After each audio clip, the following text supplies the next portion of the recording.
गुरदासपुर नामक गांव में बिमला अपने परिवार के साथ रहा करती थी।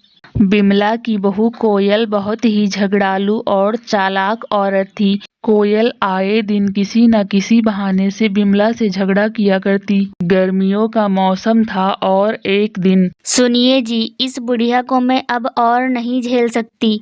तुम जल्दी से जल्दी इसका कहीं और रहने का इंतजाम कर दो। तुम चिंता मत करो कोयल, गांव के बाहर हमारा जो पुराना घर है माँ को हम वहीं भेज देंगे।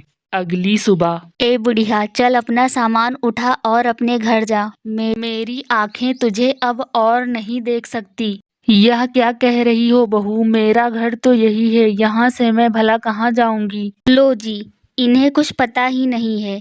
अरे बंटवारा हो गया है, तुम्हारा हिस्सा तुम्हें दे दिया, वरना लोग हमें ही आके चार बातें सुनाते। माँ, आपके हिस्से में गांव के बाहर वाला पुराना घर आया है। अरे वो घर तो बहुत पुराना और टूटा फूटा है, ऊपर वहाँ मैं अकेली बुढ़िया कैसे रहूंगी? आखिरकार बिमला की एक नहीं चलती है और कोयल बिमला को घर से बाहर निकाल ही देती है।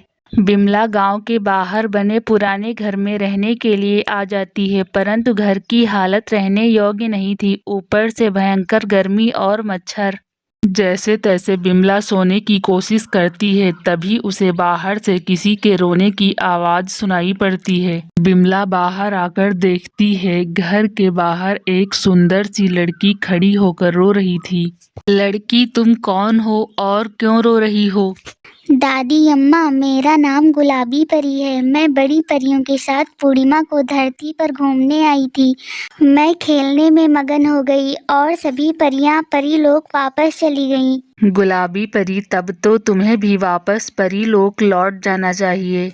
दादी अम्मा, मैं परीलोक को वापस पूर्णिमा की रात को ही जा सकती हूँ, तब तक मुझे धरती पर ही रहना होगा। परंतु यहाँ पर मेरा कोई घर नहीं है। मैं कल से भूखी प्यासी कोई सुरक्षित रहने का ठिकाना ढूंढ रही हूँ। गुलाबी परी, मैं इस घर में अकेली रहती हूँ। तुम चाहो तो मेरे टूटे फूटे घर में मेरे साथ रह सकती हो। मैं तुम्हारे बारे में किसी को नहीं बताऊंगी। थैंक यू दादी अम्मा। बिमला गुलाबी परी को घर के अंदर ले जाती है। गुलाबी परी, अभी तो मेरे पास खाने के लिए कुछ नहीं है। आज तुमको भूखा ही सोना पड़ेगा। सुबह उठकर मैं कुछ ना कुछ खाने का जुगाड़ कर दूंगी। कोई बात नहीं दादी अम्मा, मैं आज भूखी ही सो जाऊंगी। अगली सुबह जब बिमला सोकर उठती है, तब वह हैरान रह जाती है। हे भगवान, यह किसका घर है? मैं तो अपने टूटे फूटे घर में सोई थी। दादी अम्मा, यह आपका ही घर है। मैंने इसे अपने जादू से अंदर से सुंदर बना दिया है। दादी अम्मा, रसोई घर में जाकर कुछ अच्छा सा बनाकर ले आओ, बहुत भूख लगी है।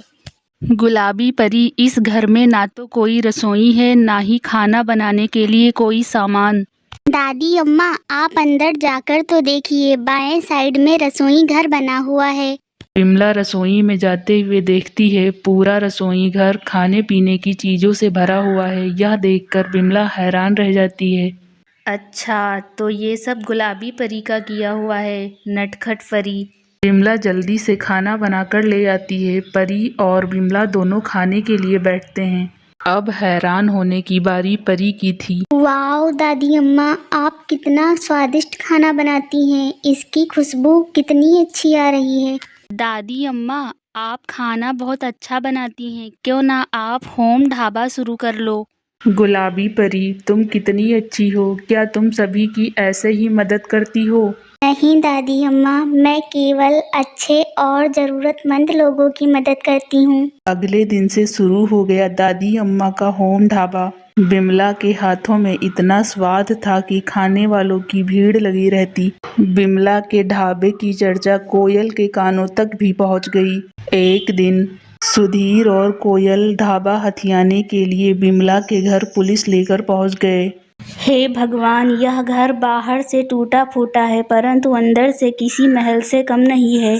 कोयल ने ढाबे के साथ साथ घर को भी हड़पने का प्लान बना लिया। सुधीर बेटा, तुम यहाँ पुलिस लेकर क्यों आए हो?